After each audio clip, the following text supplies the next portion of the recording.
ఉన్న బంగారాన్ని విడిపించి ఆ రోజు ఆన్లైన్ రేటుకే మేము కొంటాం. Sharma gold company. Hi, welcome to our channel. ఈరోజు మనతో పాటు ఉన్నారు జ్యోతిష్య, ఆగమ, వాస్తు, పురాణ పండితులు బ్రహ్మశ్రీ క్రొత్తపల్లి సురేష్ శర్మ గారు. నమస్కారం గురువు గారు. ఆయుష్మాన్ నాయన. ఓకే. ఫిబ్రవరి నెల రాశి ఫలితాల్లో భాగంగా ఈరోజు తులారాశి వారికి ఎలా ఉండబోతుంది? ఈ నెలలో తులారాశి వారికి భూమికి సంబంధించినటువంటి అనుమతులకి రావడం కానీ, అంటే పర్మిషన్స్, ఒక అపార్ట్మెంట్లు కడుతుంటారు, పర్మిషన్స్ ఆగిపోయి ఉంటాయి. అట్లాగే వాటికి సంబంధించి కొత్త ప్రాజెక్టులకు సంబంధించి అమౌంట్ పెట్టాలన్నా వద్దా అనే కన్ఫ్యూజన్స్, లేదా తీసుకున్నటువంటి ప్రాపర్టీలో డెవలప్మెంట్ లేదనేటువంటి ఒక దిగులు, వీటికి సంబంధించి ఫిబ్రవరి మోస్ట్లీ 14th లోపల మంచిగా అవన్నీ పరిష్కారం అయ్యే అవకాశాలు డెఫినెట్గా ఉంటాయి. ఆ తర్వాత పిల్లలకు సంబంధించిన డెసిషన్స్లో, వారి భవిష్యత్తుకు సంబంధించిన డెసిషన్లో కొంచెం చిన్న చిన్న ఇబ్బందికర వాతావరణాలు ఉంటాయి.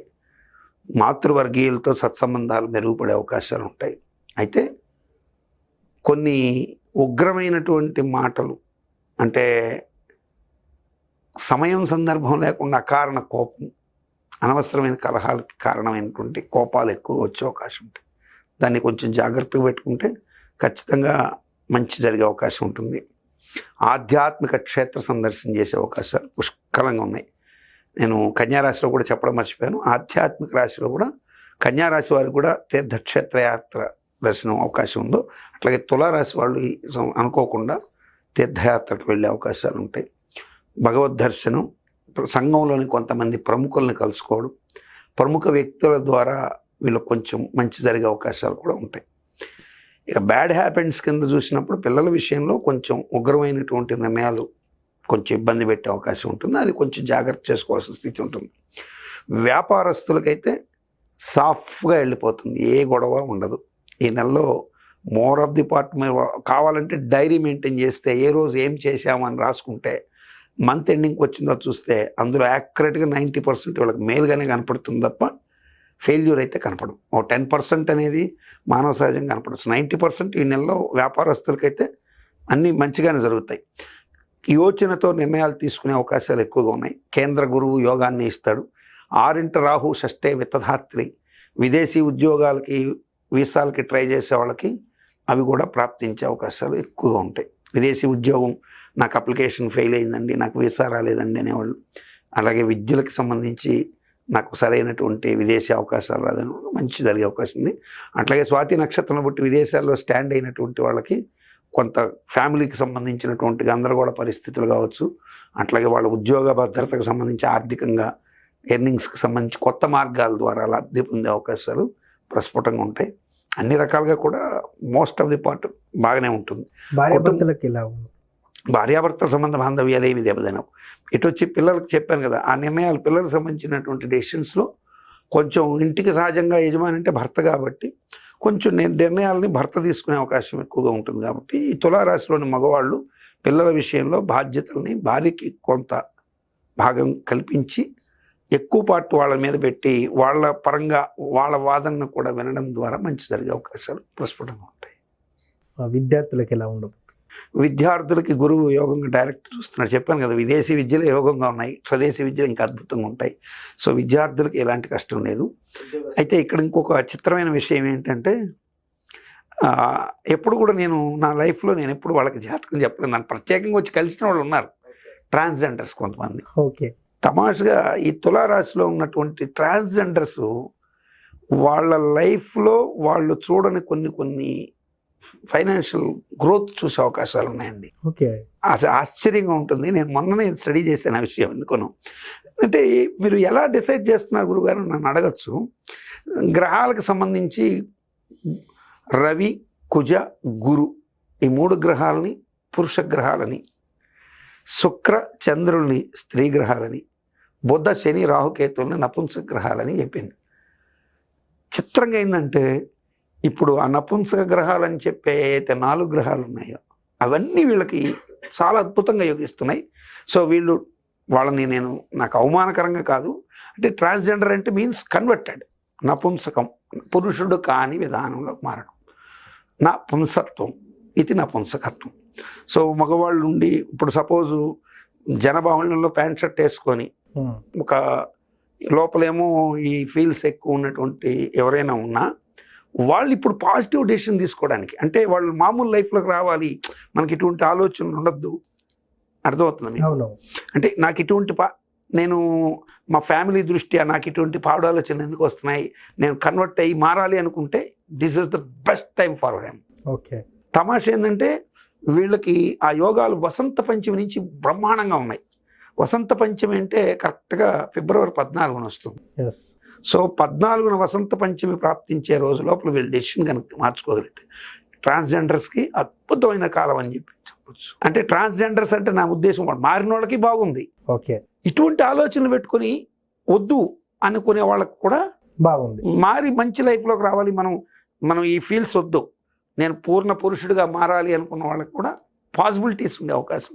ఈ తులారాశిలో ఇక్కడ చెప్పకపోతే మళ్ళీ కూడా కన్ఫ్యూజ్ అయిపోతారు. సో నిజంగా ట్రాన్స్జెండర్గా మారిపోయి మరలా ఇప్పుడు అటువంటి వృత్తిలో మేము మనలేకపోతున్నాం.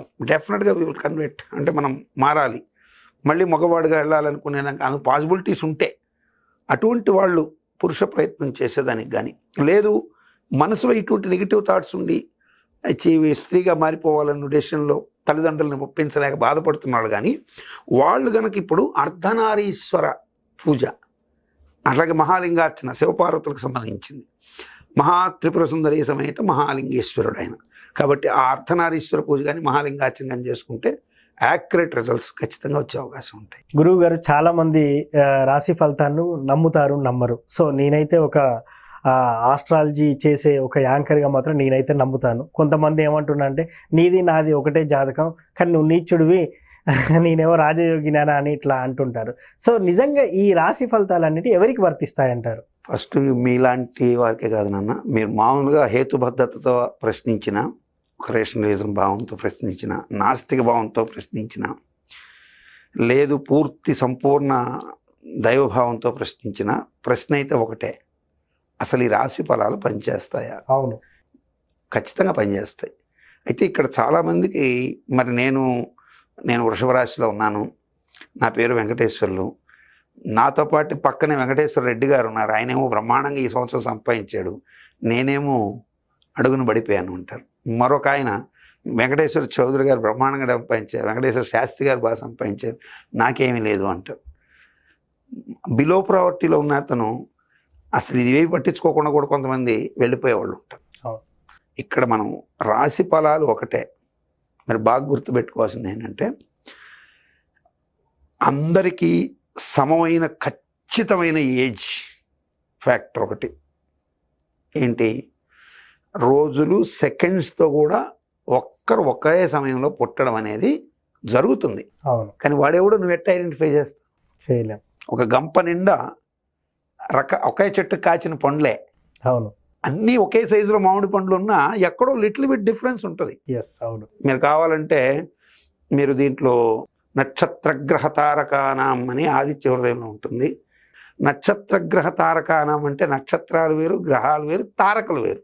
ఇప్పుడు మనకు ఆకాశం నిండా కనపడేవి తారకలు, సో నక్షత్రాలు అనేవి సపరేట్. ఈ నక్షత్ర మండలాన్ని పట్టి ఆ రాశిలో ఎవరు పుట్టినా అశ్విని నక్షత్రంలో పుట్టిన వాళ్ళు ఉంటారు. ఇప్పుడు అశ్విని నక్షత్రంలో ఒక చిన్న నెలబిడ్డ పుడతాడు, అట్లాగే ముదుసలైనడు అక్కడే ఉంటాడు, ఒక కప్ప కూడా అక్కడే పుడుతుంది, ఒక జింక కూడా అక్కడే పుడుతుంది, ఒక గొర్రె కూడా అక్కడే పుడుతుంది. సో ఇవన్నీ పుడతాయి. పుట్టడం అయితే నక్షత్రాలు అందరూ పుడతారు, కానీ దీంట్లో శాస్త్రము వర్జించింది చాలా ఉన్నాయి, ఇవి చాలామందికి తెలియదు. శాస్త్రం రాశి ఫలాలు ఎవరికి వర్తిస్తాయని చెప్పింది అంటే బాలకులకు వర్తించదు. 60 సంవత్సరాలు ఏదైతే మనకున్నాయో అవి దాటిన వాడి మీద జ్యోతిష ప్రభావం పోతుంది. బధిర అంటే గ్రుడ్డివారు, వీరి మీద జాతక ప్రభావాలు తక్కువగా ఉంటాయి, ఉండవని కాదు తక్కువగా ఉంటాయి. పొంగుణ గుంటివారు, వీరి మీద తక్కువగా ఉంటాయి. అట్లాగే మతిభ్రంశత్వం, పిచ్చివాడి మీద జ్యోతిష్యం పనిచేయదు. మరి మనకు మంచి కోసమే శాస్త్రం ఉందనేది. కాబట్టి రాశి ఫలాలు మీరు దాంట్లో చూసి భయపడిపోవద్దండి, తెలుసుకోండి. సజెషన్స్ ఉంటే దాన్ని ఫాలో కండి. ఒకవేళ మంచిగా ఉంటే హ్యాపీగా ఉండండి, చెడు ఉంటే భయపడద్దు, హ్యాపీగా ఉండండి. అది రాశి ఫలాల గురించి. థ్యాంక్ యూ గురుగారు. ఆయుష్మాన్.